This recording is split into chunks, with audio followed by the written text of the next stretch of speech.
So today we're going over chromosomal rearrangements and issues that you can have in genetic material. And yeah, so let's go ahead and get started. So with this lecture, there are three major categories that you can break it up into. One is rearrangements.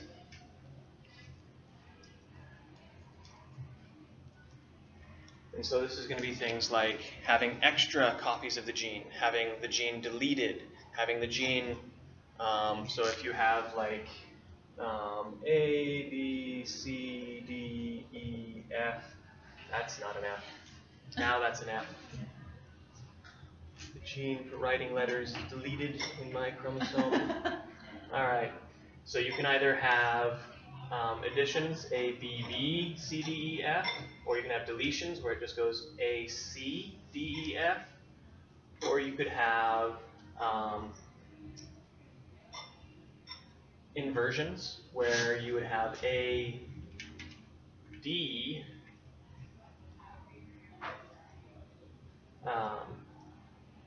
C, B.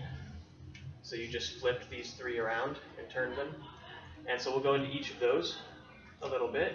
So rearrangements is just changing the order in some way. The next category is going to be ploidy issues. And so ploidy is referring to how many copies, physical copies of each chromosome you have.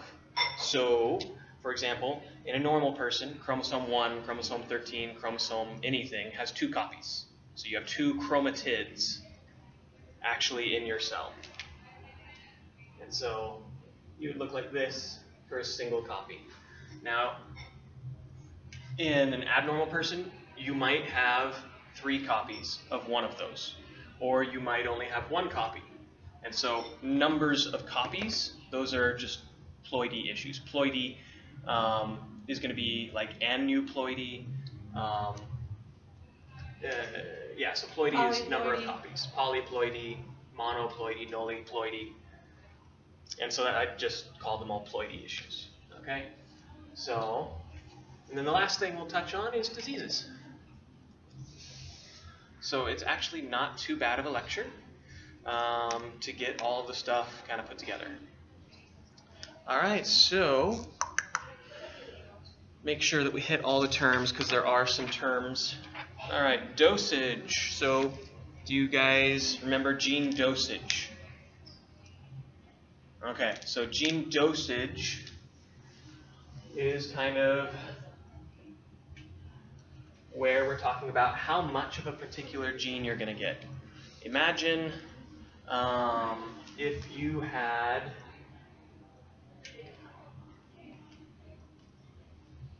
either, so we can either have addition or deletion. And each of these are what they sound like. So, and they change the dosage of the gene you're going to get. Now, for addition, if you have A, B, B, C, D, we have 2 B's. And so when we have RNA polymerase come and hop onto the DNA to make some mRNA, it's going to hop on and it wants to do gene B, right? So in this case, it's going to come in, make the mRNA that gene B would code for, and go and make that protein. Well, both copies of gene B have the same starting point, and so if you're trying to turn on gene B, you can't just turn on one copy, you're going to turn on both, because they both look the same. And so that means you'll get 2 mRNA and twice as much protein as you would with only 1 copy. And so that means you get a whole bunch of protein, and that can cause some issues with certain genes. So that's an addition issue. Is that an addition of a base? An addition of a base or addition of a gene? Of a gene. And so these are whole genes. So each of these letters is representing a gene. Okay? But sometimes you don't get that duplicate, right? You might have an addition of a gene, but it doesn't affect. Yeah, there are some that you have an addition and it doesn't screw you up too bad. So, but when we notice them, usually the ones we go in and it's like something's wrong, and then we'll find out it's because of an addition. So, and looks like you can also call this a duplication.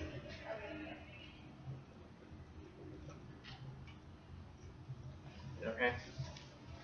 Okay, so deletion then. Pretty sure you see where this one's going. If you don't have the B gene, then you're not going to ever get that protein.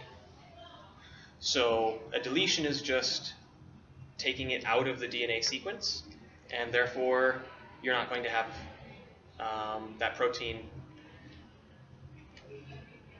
being able to be produced. Okay, so both of these can happen just from, you guys have been over meiosis and mitosis, and so you know about crossing over and sharing genetic material. If that crossing over goes wrong, this you can end up giving one version of the gene and not getting another version back, so there are now two on one of the receivers. And then the other one has 0, and so one has an addition, the other one, or a duplication, and the other one has a deletion.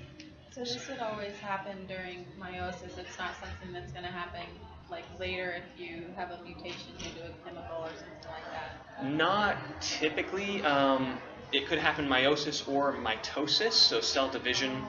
Anytime you're duplicating DNA, it can go wrong. So when you're an adult, it still could happen during mitosis? Yes, but then it won't be system-wide, and so it's not going to jack up your entire body. You'll have 4 cells down here, and they have an addition. Who cares? So at that point, it happens, but it isn't nearly as, we don't see symptoms from it. All right, so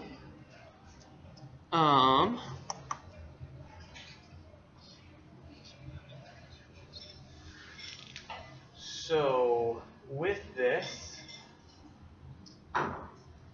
the deletion, I'm going to go ahead, bullet point, be there. All right. Deletion has a few things that can go notably wrong. So if you delete the centromere, the portion of the chromosome that has the centromere, so centromere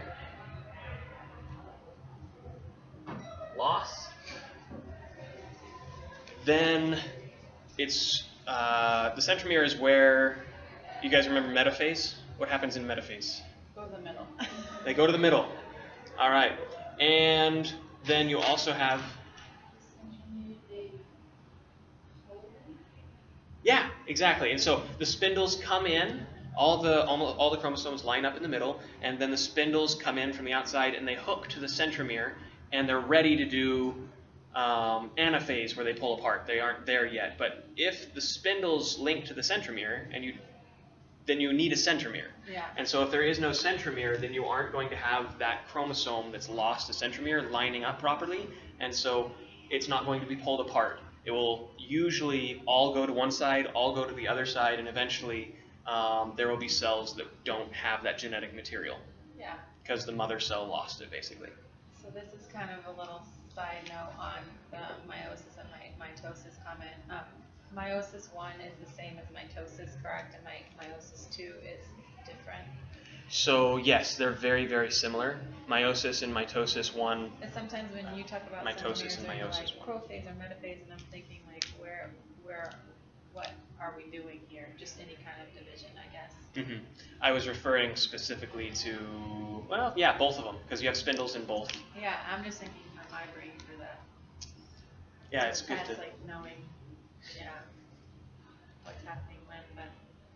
I think that the meiosis is the one that would have the biggest effect, because that's when you're making gametes, is with meiosis. It can happen during mitosis, but at that point it's going to be the localized cells. And so meiosis is the one where you actually have systemic issues. But it can happen in both. Okay, so something else that you can have noted with deletion. So you can lose the centromere. You can also lose the gene on only one of your chromatids. So chromatids are the physical copy of the chromosome. Chromosome is the sequence. So it's like, this is what it should look like. You can have one copy of it or 100 copies of it. It's still one chromosome. Okay? Each of the copies you would call a chromatid. So we have one chromosome, let's say chromosome 13, and then we have 100 chromatids of it. Usually we only have 2, but chromatids are when you're actually counting how many things are there. Chromosome is what's the pattern supposed to be. Does that make sense? Because I know those words, at least for our class, were like, please, no more. Yeah, chromatids. I think of it like chromatids are what you get in meiosis when it's dividing, and then when you get a finished cell, those are chromosomes. When you're not dividing during meiosis, and you can tell me if I'm wrong, then, and I don't know about mitosis, but whenever it separates to divide, those are called sister chromatids. Yes, that is true. The chromosome, the way, so if you had a blueprint that said how to build a car, say, you can make one car or you can make 100 cars. The blueprint is what the chromosome is. And so we can even have 0 copies and still say, chromosome 13 in this person, just at that point we'd say it isn't there. If you have 70 copies, you still only have 70 chromatids of that chromosome.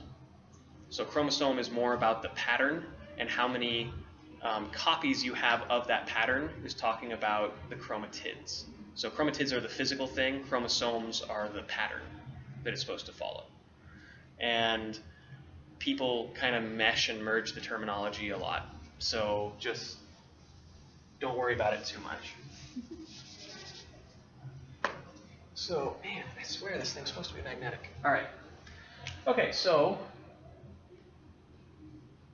haploinsufficiency.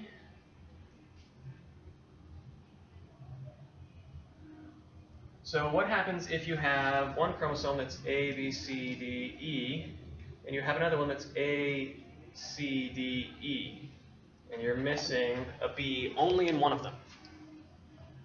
Okay, for some genes, this is actually okay. We just lean a little bit more on the one. You might have mild symptoms, but you'll still get some of that protein that B was supposed to make. And so that can be okay, but for haploinsufficiency,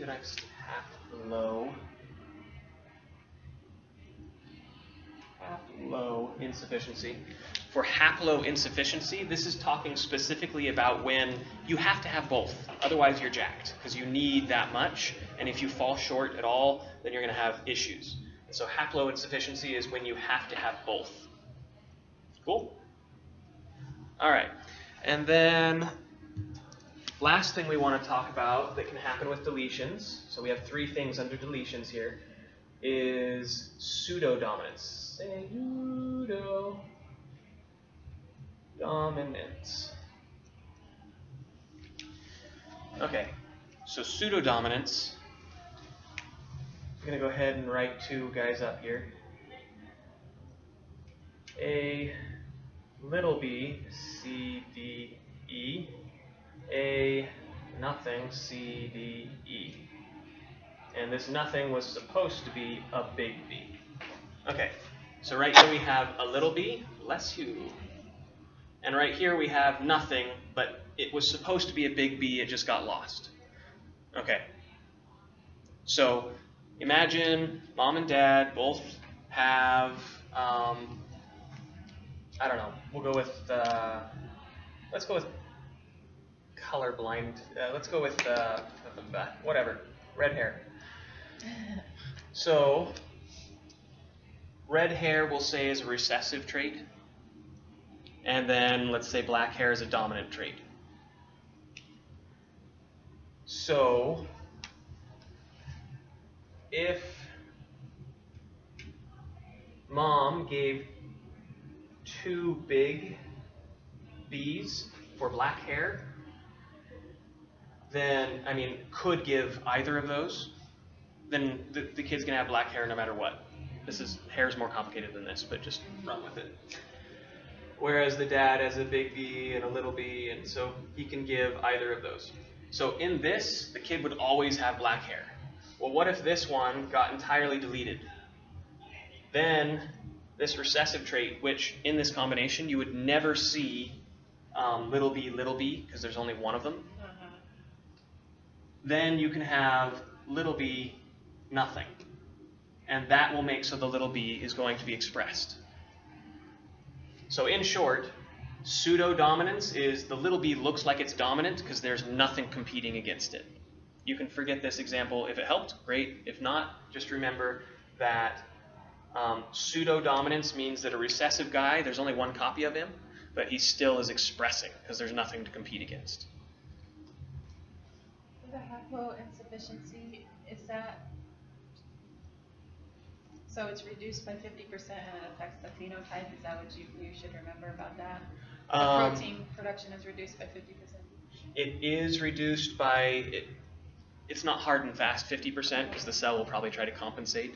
Okay. But yes, and in this case, with haploinsufficiency cases, that means that it will affect the phenotype negatively a lot. Exactly. There are some other genes that we don't call them haploinsufficient. They're fine with only one half. They can live. They're good. It's a protein that isn't as dose effective. Yeah, dose dependent. So haploinsufficiency is for the specifically for the genes that have to have both. Otherwise, they can't do their job anymore because they can't make them fast enough. Okay. So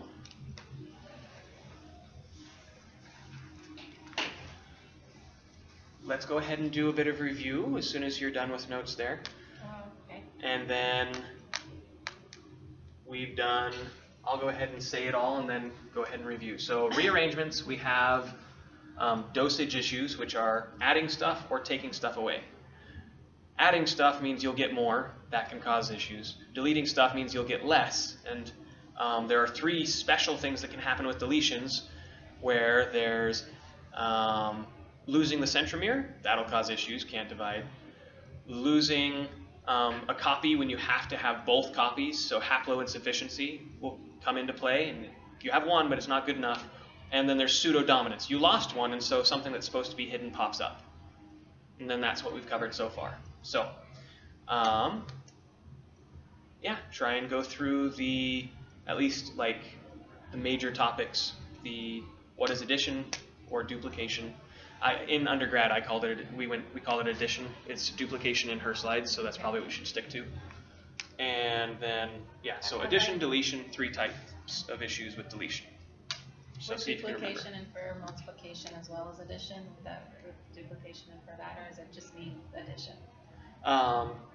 Sorry, what? Would duplication infer multiplication as well as addition, or is it just, do you know what I mean? It just means multiple copies. Yeah. So if you want to call that multiplication, then it still works. I haven't heard it called that, but... Okay, that's probably a totally different topic, but we were going over addition and multiplication and the fractions. Oh, okay. For Punnett squares. Yeah, this isn't that. Yeah. This is separate. All right, so go ahead and see if you can pull up those in your mind. What were the two major things and the three subtopics of the second guy?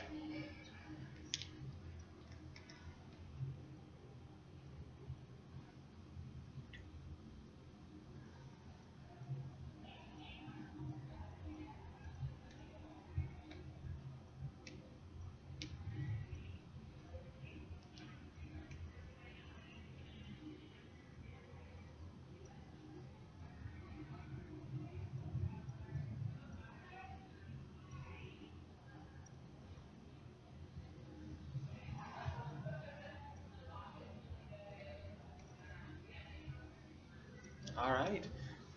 Any questions of what we've covered so far? All right, then we'll move on to the next major topic. So we had dosage as one major topic under rearrangements. Next one is inversions. So we're done with dosage stuff. Now we're going to inversions. So an inversion is when, does anyone know what an inversion is? Maybe you do them as part of your exercise routine, doing inversions. Is it where the gene is expressed on a different, it's the same one but on the wrong chromosome, or I don't know? In this case, it's where you take the order of genes, so A, B, C, D, E, and you go ahead and had some in the middle cut out and then stuck back in the wrong way around. So you're inverting it. So if you ever do inversion practice for exercise where you're going upside down, same thing is happening here. You're just taking something out, turning it around, sticking it back in. So now we have A, D, C, B, E. And so now this is reading backwards. So if DNA polymerase or RNA polymerase, probably more likely, more commonly, both of them will happen, but if RNA polymerase comes down, it can only run in one direction, right? So if you read this backwards, you know, it's not going to make the right protein. It's not going to code the right thing. Even its start sequence and everything like that will all be jacked up. So all of those genes are going to be useless, essentially. And they might also make bad things. So this is what an inversion is. Now, there are a couple things when we're talking about inversions where it's like, oh, well, we can have different types of inversions. And since it basically just breaks the stuff, there's only two types, peri and paracentric.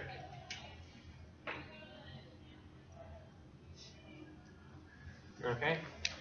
So, centric meaning, referring to where the center is, and then peri means including the center. Kind of like, I remember this one, I had a classmate, I think it might have been Derek, who was like, oh, I just think everything happens in Paris and you never leave. And so in Paris, it includes the center of everything. So in this case, you would have, this represents DNA, here's the centromere, and the inversion is right here, and it includes the centromere.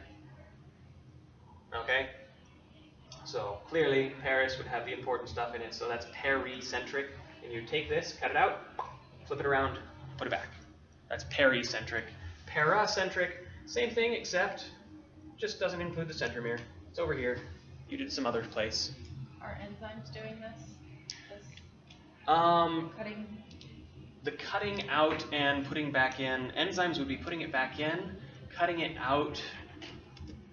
It could be enzymes, it could be damage that just, because DNA, there are fragile parts of DNA, and so it could just get broken, and then we usually try to repair it, but we might have put it back in the wrong way. So repair, definitely enzymes. Breakage, or like the taking out part, I don't know if that's enzymes or if it, I think it's probably more likely just mechanical damage. We're actually pretty good at repairing our DNA, thankfully. So these are the two types of inversions. You either flip it there or flip it there. And the reason we care about the difference between these two, if you change where the centromere is, you change how it's going to be pulled apart in metaphase and anaphase. It'll line up in metaphase and be pulled apart in anaphase. And so that can change how, if it successfully gets shared and divided. And so all these other genes that are outside of the inversion bit, they work fine. Unless, the whole thing doesn't arrive, which is the danger with the centromere being included. So down here, all these guys outside of the box, they're fine. And so that's the difference between the two. This one's much worse. This one you could lose the entire thing because the centromere has been messed with. And that's just a concept. She's probably not going to ask you that in depth, but I find it easier to remember all the terms if it's like, why do I care? Okay, so that's inversions. You flip stuff around, you either include the centromere or you don't. Okay, so yeah, go ahead and review the second chunk. It's pretty small, which is kind of nice. So go ahead and see if you can tell yourself what are the what are inversions, and then what two types are there.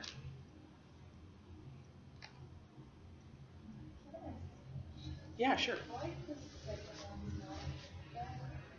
It is bad, it's just not as bad. So the question was, why is the second one not bad? It is, but it only hurts these genes. The rest of these will be normal. And so it doesn't, this one you could lose the whole thing because the centromere is being messed with. Good question. Okay. Moving on, the next big topic, our third big topic, first one was dosage, which had duplication, deletion, and then the three special things with deletion.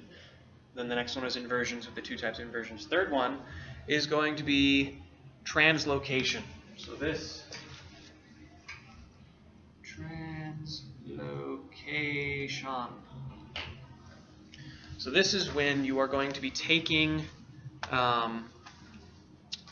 some genetic material from one place, and instead of up here we took it out, but then we put it back in backwards. Here we're taking it out, and we're actually sticking it back into the wrong chromosome. So, translocation, moved to wrong chromosome. Okay? And as you can imagine, that means you could have some chromosome 13 stuff. Anyway, we'll get there. So, there are two types of translocation.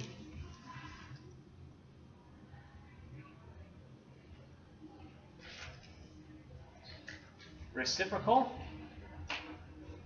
and non-reciprocal.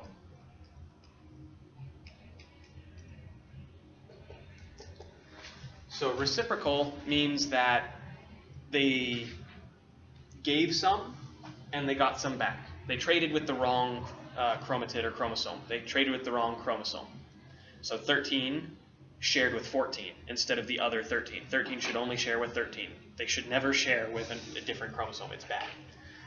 But here is where it shared between two chromosomes that aren't supposed to share with each other did. Shared. So I'm just going to put, like, here's chromosome 12. Here's chromosome 13. And these two guys shared right here, which is bad. So, they shared between each other, shouldn't have happened, but they both did give and take. It went both ways. Okay? And so you end up with 12 having a bit of 13, and 13 having a bit of 12. Jacked up, but at least they're the same length, I guess. So, non-reciprocal is when it only is given by one of the two. So, in that case, it would look like a deletion in one of them, and then the other one would just have extra genetic material in it.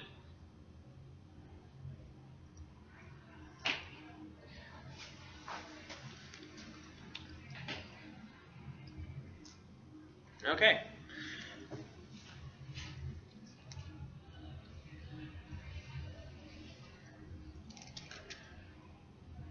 All right, and there's actually a specific reciprocal one that I wanted to stick in there, and I got ahead of myself. Reciprocal has, I wanted to stick it in the middle there, but I'm going to move it down here. Reciprocal, there's a special one called a Robertsonian translocation. A type of reciprocal translocation.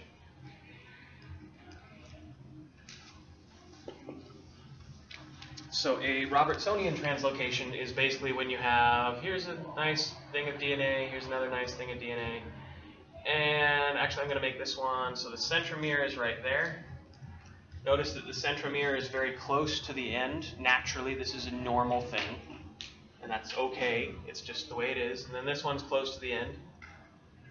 Well, if we have a translocation that cuts right here and right here, and these guys swap, those two tails, then you end up with the bottom guy getting the top guy's really long thing and keeping his old really long thing. So this was always his. I should probably use two different colors. That'll make it clear.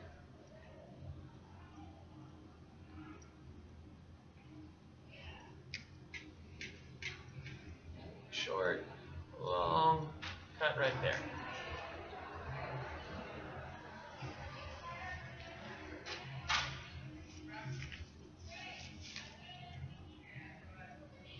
So then you end up with one very small chromatid and one very long chromatid, and a lot of genetic material has been displaced. And that's a Robertsonian one, Robertsonian translocation. We have a name for the locations of centromeres. When a centromere is very close to the end of a chromosome, we call that acrocentric. Okay, so this guy, acrocentric, whereas when the centromere is very close to the center, we call it meta, and I think meta is middle, metacentric. And both of those can be fine. It's just that in this case, we took an acrocentric and turned it into a metacentric, and that's not good. Both because it now has genetic material it never should have had, and it'll change the way that it divides, goes through cell division. Okay, so that's translocation. Translocation, moving between two chromosomes, moving genes between two chromosomes that shouldn't share. Reciprocal, they both give to each other. One of those is Robertsonian translocation, where they share a lot, and then they end up having very different sizes from what they began, and the centromere is shifted. That's the big thing in Robertsonian, is the centromere is no longer acrocentric, or it changes from acrocentric to metacentric because of how much has been added onto one. So one of them ends up being puny and the other one being super long. And then non-reciprocal is just when one gives it away. It's very straightforward, thankfully. So those are the three translocation. Any questions? Good? Okay. All right. So if you like, go ahead and see if you can remember the terms for translocations and just a really general gist in your head of, oh, that's what this one is. Oh, that's what this one is. And yeah. If any questions come up during doing that, let me know. So we'll take a moment for that.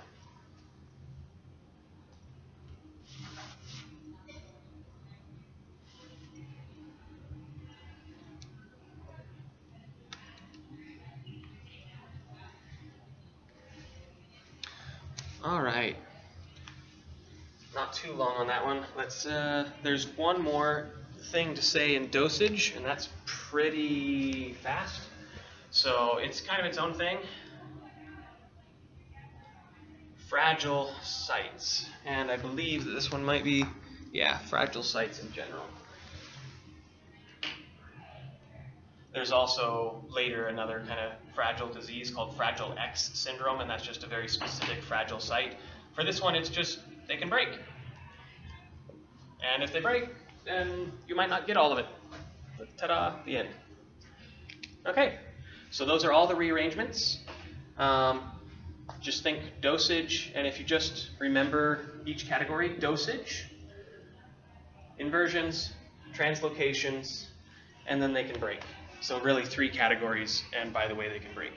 And then it isn't too bad, because there's just a couple things in each, and occasionally there's a few details that can happen with each one. So,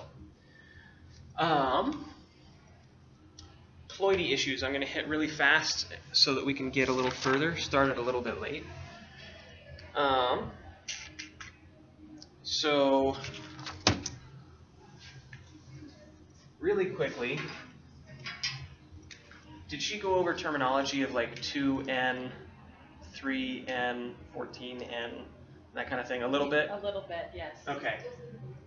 So this is talking about the normal number, like, of copies. Mm-hmm. So 2N23. yeah.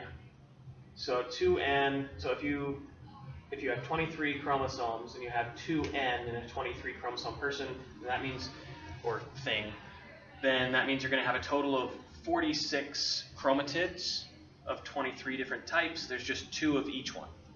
Some plants are like really weird.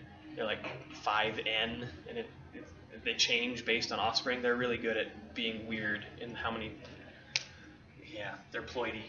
So they can be tetraploidy and everything like that, polyploidy. She said something about you get 96 sister chromatids. Yes, so that's when you're preparing to get, yep. So you can get 96 when you're getting a whole bunch of genetic material, and then you're getting ready to send it off to a lot of daughter cells. So yeah, 2N, this number is telling you what is normal for that organism when it's next to the N. So with ploidy, you can have, so that would be the normal ploidy. 2N minus 1 then would tell us that we're missing 1 copy at a certain chromosome. So they're supposed to have 2, but they only have 1. And that's going to be called monoploidy. And if you take both away, that would be nuliploidy. So nulli, mono,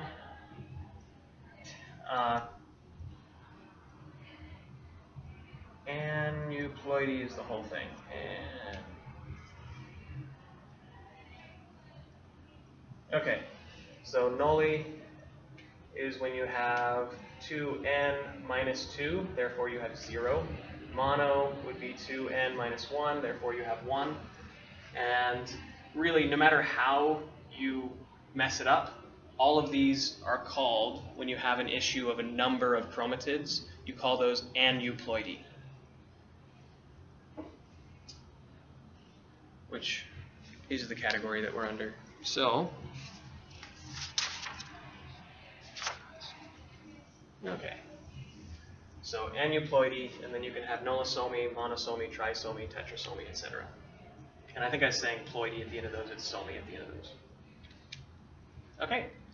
So with that, this is often caused because of the, again, for metaphase being pulled apart, and anaphase being pulled apart, metaphase lining up, anaphase being pulled apart.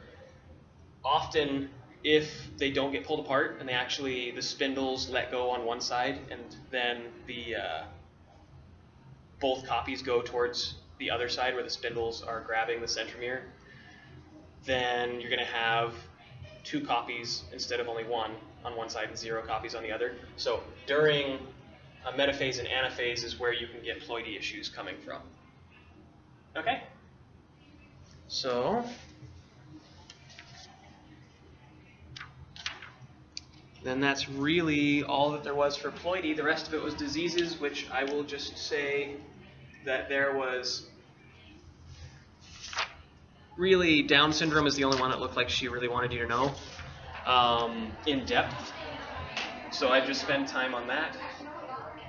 So yeah. There's trisomy 13, 18, and 21. So there are 3 trisomy diseases. 13 is Patau, which is pronounced Patau. We had someone do a presentation on it, so we could finally pronounce it correctly. And we had Edwards. Patau is a cleft lip and extra toes. Toes or fingers. And Edwards was heart issues. And then you had 21, trisomy 21, which is Down syndrome. And then the other diseases, so those were the 3 trisomy. The other ones were the X-linked,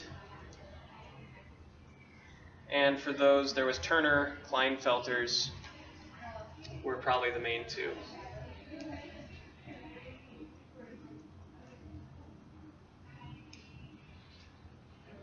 And then she very briefly mentioned two others that I'll write up here just so that you have the outline. XXY, which doesn't have another name. It's just XXY syndrome. And color blindness, red-green color blindness.